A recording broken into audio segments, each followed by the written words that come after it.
Hello guys, my name is Lizette Castillo and my dog was stolen yesterday by someone. My mom tied him up in a pole and someone came and took him. She was just getting my little cousins from school and someone took him. I don't know why. I don't know why people do this. It's really painful and it hurts a lot.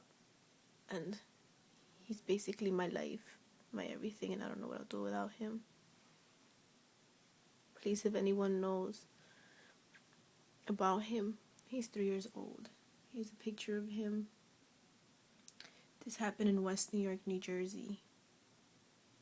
West New York, New Jersey, by number 2 school, a block away from Memorial High School.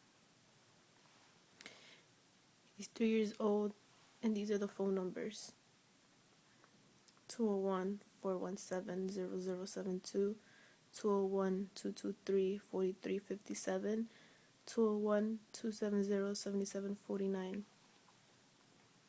I know he's just a pet, but he was the only one I had, and I really want him back.